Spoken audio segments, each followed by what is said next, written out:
Lucy and welcome back to another video. My name's Lucy and I'm a PhD student at the University of Birmingham, and today I want to talk to you all about how-to books, self-guide books, self-help books that you can read as a PhD student to help you with your studies. You can either read these before you start, during, probably wouldn't make sense to do after. But anyway, let's get on with the video.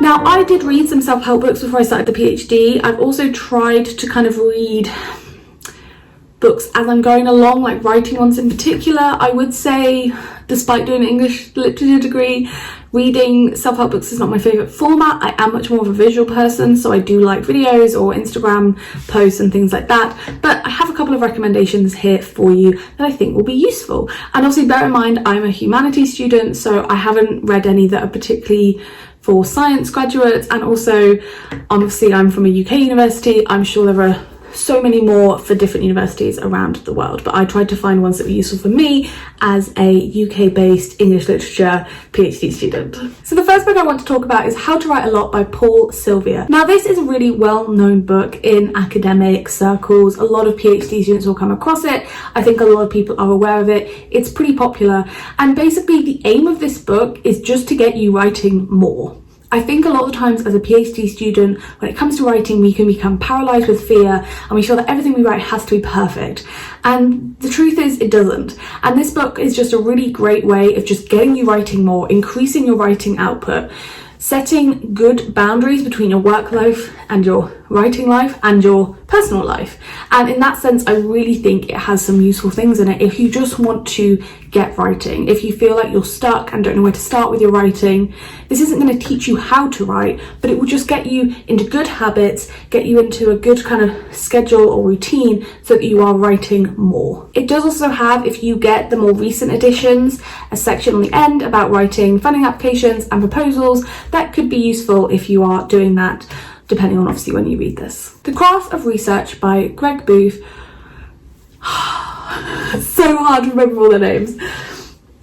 The next book I want to talk about is The Craft of Research by three people whose names I'm really struggling to remember: Wayne Booth, Greg Colomb, and Joseph Williams. So The Craft of Research is another one that you will have potentially come across before. It is hugely popular with PhD students as a self-help guide because it covers pretty much every aspect of research you would want to know about, all the way from sort of when you first get the idea and you're first planning maybe your first article or your first paper, all the way to having written that paper and all the kind of steps in between. It also does it in a really approachable way that makes it super accessible and straightforward to pretty much everybody. I would say a lot of self-help guides, like a lot of academia, can tend to be a little jargon heavy. This one is not. This one is super straightforward. It's really approachable, it's really readable, and it has good actionable advice all about research. If you have a question about research, this is such a helpful place to start because it literally covers every aspect of research you would want to know about. So the first two books I spoke about very much focused on writing and research, and the next book I want to talk about more focuses on the social, political side of doing a PhD. Now, I'm going to put a little asterisk by this. I think this varies a lot depending on institution and country. I think different countries have different sort of expectations around what a PhD student should be doing, how they should be networking. I'm pretty sure this is written from an American perspective, so it is, I would say, slightly different in the UK, but there are definitely transferable skills and transferable knowledge you can get from this. So the book is The Unwritten Rules of PhD Research by Miriam Petra and Gordon Rugg. It took me a while there, Gordon Rugg. So like the previous book I mentioned, this also has a really easy, approachable writing style. It's a fun read, I would say. It is enjoyable, there is some dry humour in there, and it makes it a very quick read in comparison to some of the others that can be a little flat in terms of enjoyment. It does very much focus on the social, networking, political side of doing a PhD. How do you interact with your supervisors? What do you need to be doing to creating networks, to be getting your name out there? However, I think that is a reality of doing a PhD and something it's better to be aware of and be doing well than just being oblivious to or to doing badly, because networking and building up a network and your reputation and making sure you're talking to the right people is a skill that you need in most careers, to be honest. And although it can feel a little conniving and a little manipulative, I think you can do it in a nice way and you can do it in a genuine way, but you should still be trying to do it, because ultimately it's just one of those things you kind of have to do.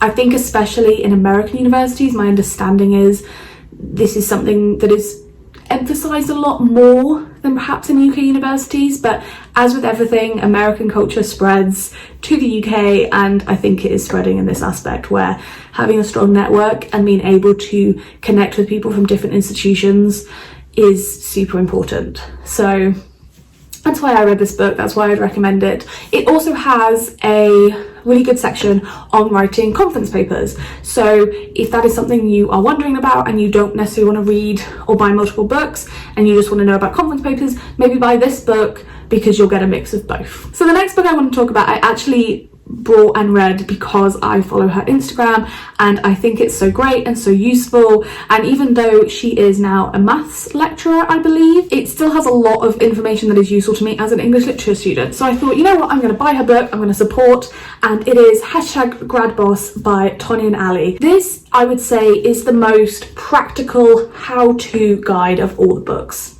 It is full of worksheets, actionable advice, very clear-cut sort of almost exercises you can do during your PhD. Now, what I would say again is this is written from an American perspective, so it reflects the American experience of grad school life perhaps more than the UK one. And also she was a maths PhD student, so again there are some differences there. Not everything is as relevant, but you get that with all these books. Not all of them will be relevant 100% of the time, but I still think it's really useful from, you know, a time management perspective, managing your workload, the kind of more practical logistics, I suppose, of doing a PhD. I took a lot from this book and I think it's really useful. Oh, the other great thing is she's a really recent graduate, so this is written from someone who is a similar age to me, so in that way it felt a lot more relatable, whereas a lot of the other books are, you know, they were written a couple of years ago by people who are older, who did their PhD a while ago. So in that sense it does have that fresher outlook, I would say, that maybe we can relate to more, something I could relate to more. Final book I want to mention was actually a book I found through Tonya's Instagram, and basically this is probably the only book on my list that is not aimed at PhD students. This is not written as a self-help guide for PhD students or a guide to help you with a particular aspect of doing a PhD. This is just written as a general non-fiction self-help guide for women. I'm not quite sure what category it would be in, but it is The Secret Thoughts of Successful Women by Valerie Young. As I said before, this is not a PhD focused book. It is a non-fiction book. Maybe it would fall into business as it's about successful women. I'm not quite sure what category it would be on the Waterstone shelves.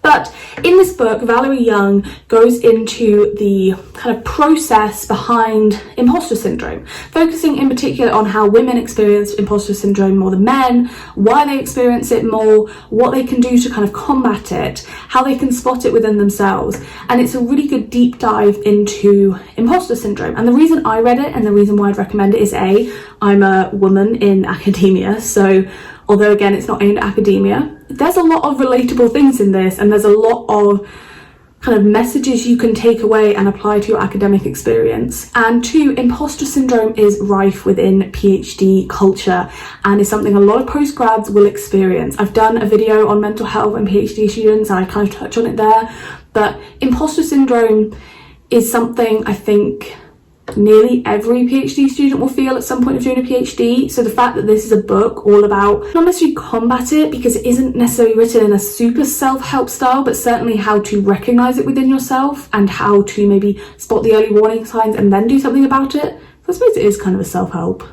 But I just found this really useful. I'm also someone who really benefits from having the kind of knowledge behind why things are the way they are, or like the psychology behind mental health, I guess. I'm not quite sure where to put that, but for that reason I found this really enjoyable. I wouldn't say it's the most easy, quick, fun read, but it's a very interesting read, and I think it's well worth your time, especially if you are a woman who wants to go into academia, or a woman who wants to go into business, or just a woman who experiences imposter syndrome, because it's aimed at you. It is the book for you.